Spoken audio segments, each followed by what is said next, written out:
sync that time, right? So,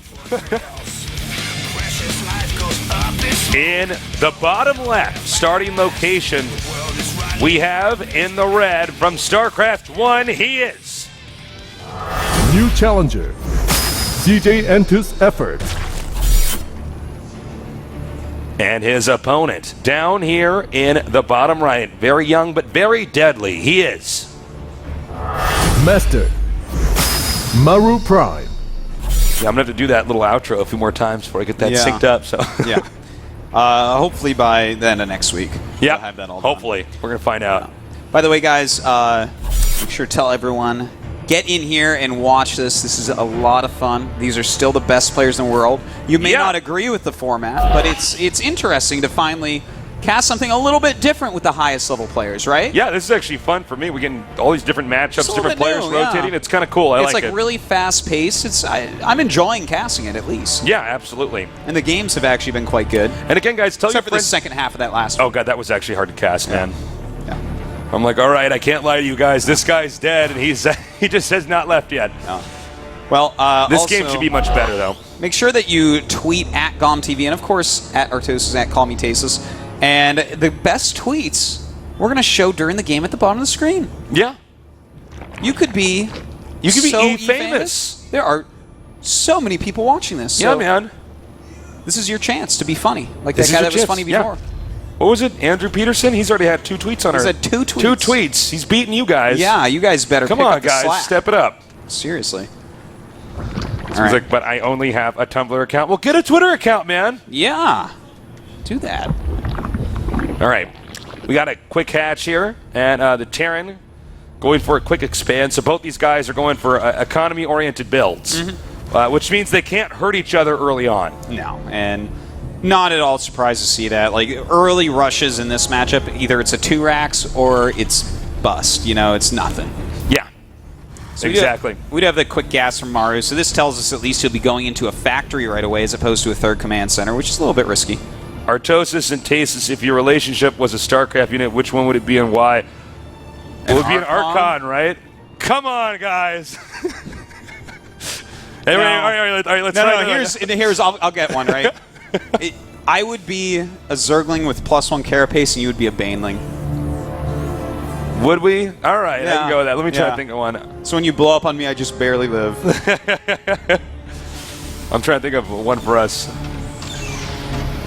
I would be a Marauder with the stim and the combat shields, and you would be that goat on dual sight that you can't click on.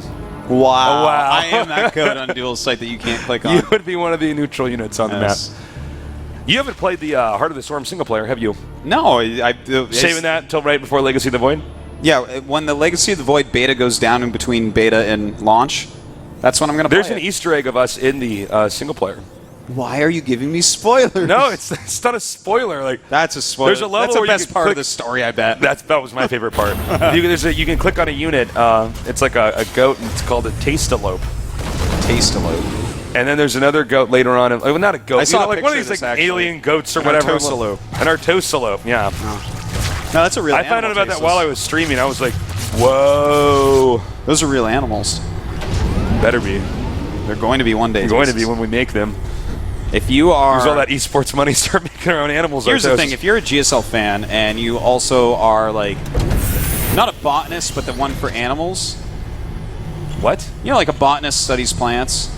Zoologist. Zoologist. Yeah, if you're a zoologist and you discover a new type of, like, deer, please name it the Artosalope. Oh, yeah. If you actually care about StarCraft, you'll do it. Yeah, or at least an insect. There's lots of new insects. Well, name that one the Tastealope, the insect. I'll be fine with that. Yeah. The poisonous tarantula Tastealope. Yeah. Right out of Arachnophobia, the movie, man. Mm-hmm. Oh, yeah. All right, let's take a look at what's going on here. We do have the Hellions already being in production here, and notice that Maru actually threw up a couple more Raxes way to the side where it's going to be a little bit harder to scout. So that means that we can definitely see him, extend more into pressure and attacking. Yeah. And still be pretty safe because he's going to have a lot of units. Yeah. Whereas with Effort, he actually is getting a pretty darn quick layer and thrown out of the Roach Horn with a couple Evos up at his front. So will he be going for quick speed here and 1-1? Or will he possibly go up to the Spire? It could go either way. It's hard to call so far here. And we'll see how gas hungry he gets. Well, he's pretty hungry for gas. He just took all the rest of them. Yep. And if he stays mine on them, then yeah, I'd probably say going for the Spire then. Well, it looks like, in fact, Tasteless, he's just grabbing those gases to catch up on gas from not mining for so long because he is getting that ranged attack. All right, I take it back. Yeah. So he is going to get quite a few roaches out here. And that can be very dangerous, but if Maru figures it out, then he definitely can stop them from doing any critical damage to him. Yeah, And certainly. then the roaches become bad over time. Yeah, roaches have a weird place in Terran vs. Zerg. They're like useful for like the early game, and then they're not useful at all. Assuming the Terran's doing bio like this. And to a lesser extent in all matchups, really, because when you get to the really late game, it's like, well, these are pretty supply expensive for what they do. They are. Do you remember when in the beta for Wings of Liberty when roaches were one supply? I remember it very well. That I played was Zerg. It was yeah. awesome. All right, so the Queen's now going to try to drive out these Hellions. Great job there by Maru denying those creep tumors. Yeah, that's quite a bit of energy you got rid of The there. goal is not to kill those Queens. You're not going to kill them off in that fight, but you can deny the creep tumors. Yeah. Well, we do have Medivacs popping out at the moment, and I love it. A Viking is on the way for Maru right now. All right, what Clean up StarCraft burglars. strategy of any race would Artosis and Tasteless use to pick up a girl? Well, Tasteless would use the Tasteless build. And Artosis would turtle on 3 bases. Obviously. Come on. Obviously. Easy question. Come on, guys. All right. These are good challenges, man. Yeah. All right, so we got a serious drop. This actually is really bad for the Zerg, because the Zerg's actually way out of position here. He's outside of his base. Yeah, and I mean, that's a lot of roaches, but 2 Medivacs here. This is pretty scary on both sides. Oh my god, he actually has nothing inside of his base at all. Oh my god, they're both going to take a lot of damage. Look at this. The drone's trying to run, but the drone's going to be picked off so quickly by the Marines. Now the roaches running up into the natural. The roaches are spilling in now. So few doing units. a lot of damage. Will the walling get up? It does not. Wow. One medevac coming back here to defend. The tech lab goes down. I don't even know if the drop can actually, the one that he's using to defend can actually do anything. This game's actually gotten out of control very quickly here. So much damage being dealt so quickly here. Maru's already killed 19 drones, but 11 SCVs and more now going down. You know, one of the problems here is that for the Zerg is that these medevacs heal, you know? So, and in the roaches, they heal over time, but they don't heal immediately. So, this is weird. I actually don't know what's going to happen here. Yeah, this is getting a little bit crazy. This is a really weird and very early base trade type of scenario. You know, eventually these roaches should all die, but will the Marines actually end up going down? The supply for both players just plummeting. 23 SCVs to 32 right now. Yeah. Now spilling down here and hitting hard. He couldn't have taken out the spawning pool. The roaches have done a lot of damage. This is actually really tricky to cast right now because it's not clear. We're going to find out in a little bit who's actually going to be the advantage. He's hitting the layer now, but there's too many roaches against these Marines. He could medevac boost up north, but he does not. Instead decides to go back home. All right, let's assess the situation now. Now that things have calmed down. This is actually tricky. How many SCVs does he have? Okay, it's 21 to 31. Now, both of them killed a lot, but I think it's more important to look at the actual numbers in relationship to each other. And the bank as well. We actually have, 4 drones on the way. He's actually rebuilding his Roach Warren. It's kind of a heavy mineral unit to be making right now when he lost so many drones. But there's 3 command centers out, so a lot of mules are going to be dropping consistently. And then, of course, we have these Vikings, which are actually going to prove to be a huge problem as well. Yeah, well, you know, the Zerg was forced to make so many roaches there to defend that the Vikings can actually take out a lot of overlords. So this could... Whoa, don't go there. Yeah. Well, we'll see, actually.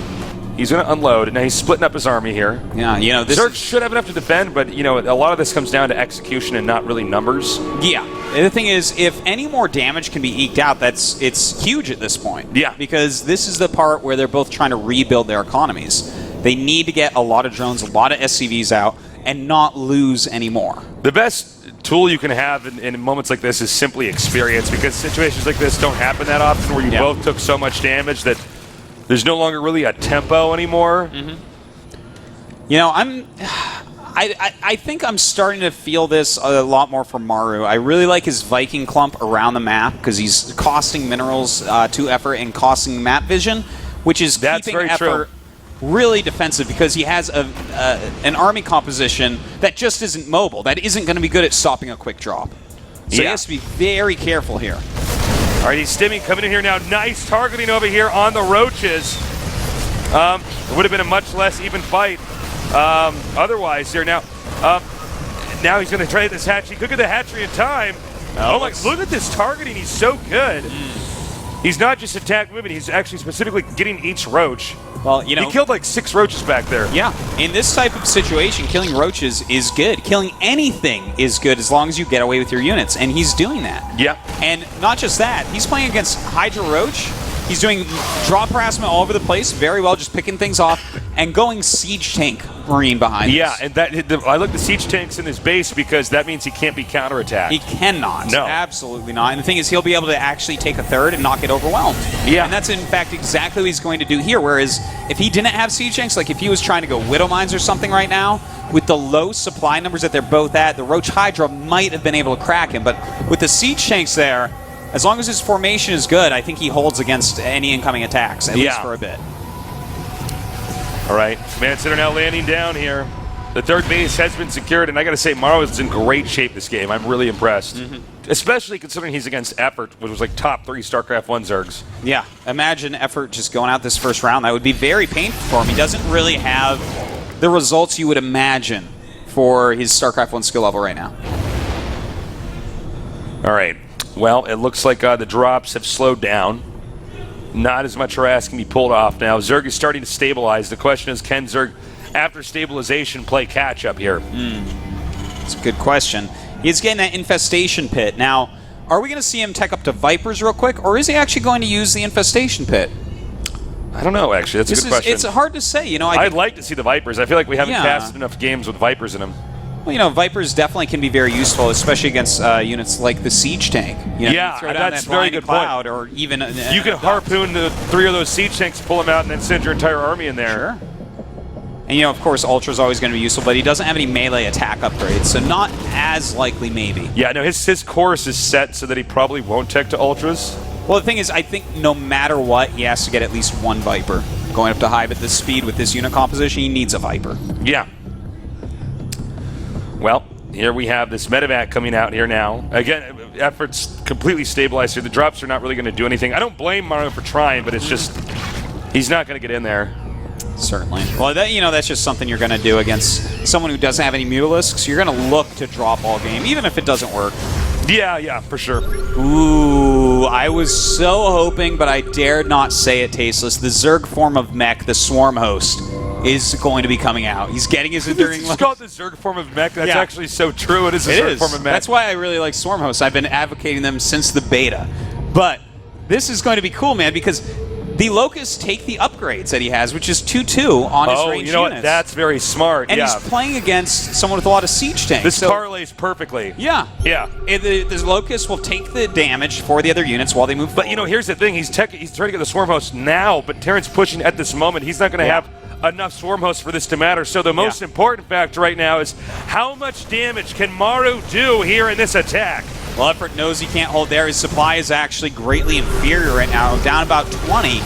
He is getting his Vipers, but he needs to charge them up first. And the speed of this attack, if he can, like, kill one more base, that would be huge. But looks like he's going to charge these up very quickly with that Consume.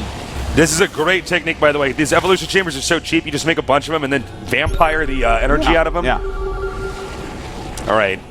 This is an interesting route he chose. This means that Effort is not entirely sure he can win if he's going to go up this way instead of going into the main here. Well, here we go, and a nice little grab there. So one of his abducts is gone. We do have to count that in, and this attack. Here's the thing, if he gets that base, I feel like it's going to be an overwhelming advantage. Also got the Roach Warren too here. And some Blinding Clouds do go down, forcing those units forward, and there you go, right on the Siege Tanks, a beautiful Blinding Cloud, but does he actually have enough to break through? Yeah, he does. Yeah, he totally does. Whoa, I am getting chills right now. That was so good. That was beautiful. I swear, oh my God, that was awesome. That was sick, man. I love that. What a good save. I thought actually that Effort was about to lose the game. Yeah, well, if he loses at third base, I think the game is just over. But now it goes on, and Effort has a huge supply lead. Those Blinding Clouds were worth their weight in green smog. We have another push coming up here, though, so Maru's not done yet. And now we have 8 Swarm Hosts on Can the you play. check on your I'm so preview excited. PC? What is the hit point set for the third hatchery? I actually didn't catch that. I just want to know. It's just under half. It's at like 630. Because sometimes you get them low enough, you can just drop when the guy's not looking to kill it. But I don't think that's going to be the case if it's at half health. Yeah, no, you'd have to have a pretty sizable army or 2 medevacs, which is pretty risky at this point. Yeah, that's true. Okay, so with these Swarm Hosts coming out, this is going to be really neat, man. Like, we never really see Swarm Hosts used against Bionic Terran. You know, against Mech, yeah, you'll see it, but against this, not as often. But the Siege Tanks are pretty immobile, which is going to help out with the Swarm Hosts, because they actually have bigger range. He can use Blinding Cloud on the Siege Tanks, too, and just send the Swarm Hosts in there. Very true. Well, we'll see how this goes. This is pretty awesome, though. This is pretty awesome, man. All right, Locusts are coming up here. This will tip his hand here. Now, here's the problem, is these are expendable units. Yeah. So it's like any damage he does is worth it. Ooh. Oh, nice. Nice abducts. Yoink. Well, it looks like right now Maru's going to try to overwhelm, but the Locust jumping out right at the second. And here we go. He does stim. Of course, we are going to have to see Effort get out of Those here. Swarm Hosts are not fast. He could catch up to them. Yeah, he's catching quite a few of these units. He doesn't want to lose the Swarm Host. Looks like he will. A concussive shell hitting. Oh, maybe nice drop. And we just caught the tail end of that. Very nice indeed. And he's keeping Effort down on 3 bases, despite the cool play that we've seen from Effort here. Maru has his 4th up, so you got to give the lead back to him. All right, Medevac is now moving out. I almost feel like that little... okay, I thought Terran was going to push further. I'm like, I don't think he should do that. That's not enough units. Well, it's such an interesting game. You know, you just never see these unit compositions fight like this. We're watching Wings of Liberty. I'm learning right now. Against a Zerg versus Protoss army from Heart of the Swarm. Like this is a weird situation, but it is cool indeed. Now I like how he's splitting this up. That's how you want to handle Swarm Hosts. You just spread out your army. Yeah. Attack different locations. Oh right? no! Oh my God! Well, that's bad. That's actually really good blind clouds. Was really good there. That's some really good usage of blind cloud. I thought for sure he'd lose all that, but he needs to run those Hydras away. Oh, he took a lot of damage. Yeah, he went under his own blind cloud. He actually killed the hatch too. That didn't cancel. Yeah. Let's see if he gets this one too. Nope, canceled. At least to cancel, but he's keeping him on those 3 bases, which is pretty bad against 4-base Terran. He's basically denied 3 bases. He's basically denied. Oh, Tasus. You ham you. You call me a ham? Yeah. Well, it's the first time I've heard you use that term. We've got the stim coming in here now. It looks like the Locusts are just barely not enough. Yeah, the Locusts are kind of a cool idea, but he didn't Oh, my God. Okay, this is over. He got everything GG. fell apart at once. GG. Well, Effort does fall out, but that was hectic. One thing to say about that, he just barely didn't have the economy, I think, to keep to make the Swarm Host strategy work. Yeah. You don't normally see it against that, but let's say he had a 4th base fully mining when he was going for those Swarm Hosts. Yeah. I think he could have done it. Effort not looking happy right now. A disappointing loss for him. Remember, he was a legend in StarCraft 1. Here in StarCraft 2, he's out in the round of 32. Yeah, but, he's continuing that climb up. Not everyone transferred over perfectly at first. He's making his way up, though. Yeah. Well, Maru clearly very happy right now. Yeah. With awesome play. That was a tricky situation back there when the Swarm Host came out, It was. It was kind of a weird thing, but he dealt with it well enough. The Swarm Hosts, they get what you want to do against them is A, of course, what you said, move your units around because they are immobile, but B, you want to actually go ahead and overwhelm them all at once, which when you have medevacs, definitely can be done. Over time, they'll gain a lot of value for you, but at first, not as much, and he really took advantage of both those. You need to get a big amount of them. And one thing to note is when you have the Swarm Hosts, okay, it's a big, deadly army, but it's in one place. So if you attack different locations, the Swarm Hosts are essentially useless. So he did a great job harassing him. And that's what we saw. I think it was like 4 major victories in the course of 30 seconds. Yeah. He got the expansions. He got the army spread out. He got 3 bases and then cornered the Swarm Host. It was really nice play there. Well, that was about the most immobile army you could ever make against Terran. Yeah, right? No kidding. It was pretty impressive stuff. Yeah. We're going to go to a quick little break. When we come back, we're going to go on to the final match here of Group C in the Season 2 of the StarLeague. Stay tuned.